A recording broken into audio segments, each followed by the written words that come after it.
след като протекат изказванията, ако я гласуваме, тя ще бъде изпратена по предназначение към адресатите, които са в началото. Имате дума. Искам да се съобразявате с правилника така.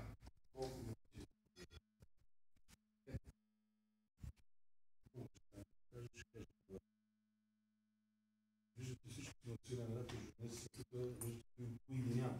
Кои са виновни за затварят. Може ли да говорите на микрофона, защото трябва да се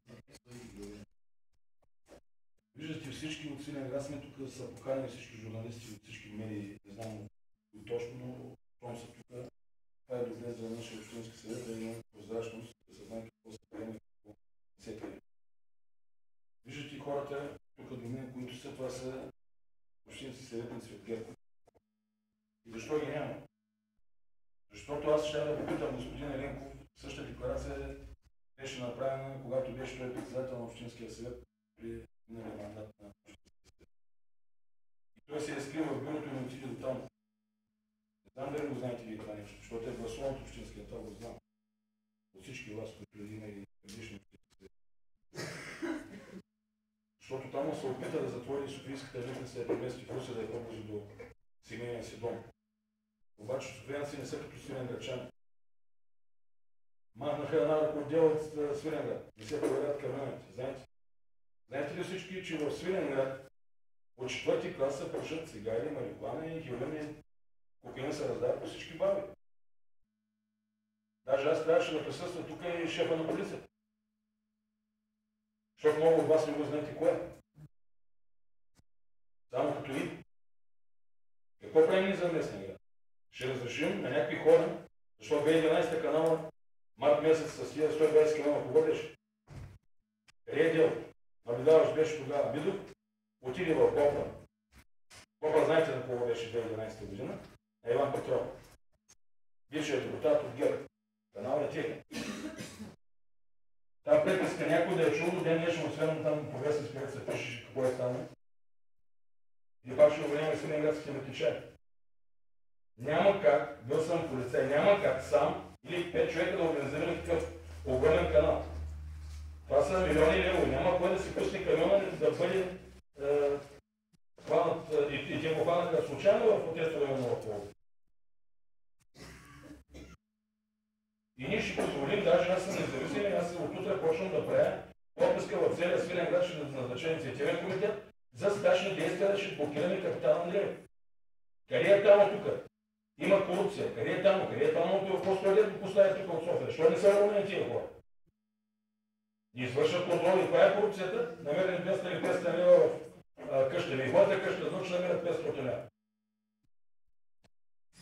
Не го отидем в къща на Еленко, може да намерим 10 000 лева. Той е адвокат са една метичарка, един ги маха, той ги защитава, па да ги върши. И какво правим? Уволняваме едните метичари, като закриваме щата. След 10 дена назначаваме конкурс с 20 човека за наличие на щата. И затова печелят делата хората, да нямат беда правосъдните органи, да ги обвиняват такива. Не можете да дадете. Той въобще там не е за шеф на митницата. Много отделно съм богат. Сега тършаха се борят с корупция. Сега да влезло 2,5 милиона. Аз лично блокирах с господин Алексей Петров на лето граница тогава за тия 2,5 милиарда. Защо не ги блокирах още 2011 година? Защото стоеше някой зад канала. Защо на гръцкото, когато канала, на кой беше канала пак? Канала беше полицейски, бившият директор Венци Ерганов. Той ръководеше канала тогава. Беше болнич. И ние ще продължаваме тук, господата от ГЕРБ ги няма. Защо? Защото тази декларация трябва да се гласува. А те не могат да гласуват въздържал се или против. А са избрани от община Свиленград тук. Има членска маса. Това не са тук, за тази декларация, иначе тя да бъдат тук за другите неща. Затова аз приканвам всички партии тук, които сме в момента, да защитим Свиленград. Да защитим нашите деца, да защитим внуците, които аз имам внучка и искам тя да остане в Свиленград, да работи в Свиленград. Не съм казал, че трябва да работи на митница в Свиленград. Но не може ние да обявяваме конкурси и всички конкурси в граничите навсякъде се явяват от Любимец, от Хармони, от Хаско, от Стара Загора, от Казанлък, без да има някаква адресна регистрация. И той не може да се плати квартирата, една квартира в Свиленград е примерно 200 лева, 250, той взима 600 лева. изключат там в избор, да го питам аз. От селиста дори, нормално там човек. Той не е корумпиран. Е тази голяма къща, някой дошъл да питал, къде му са парите? Какво прави Свилен град тук? Голям специалист е. Моята молба към всички партии тук, защото ние сме приятели с всички, даже и с ГЕРБ сме приятели, Еленко Войцелуна му каза да много ред нещата. Само не Войцелуна тогава, когато се заклеи. Ето няма го тук.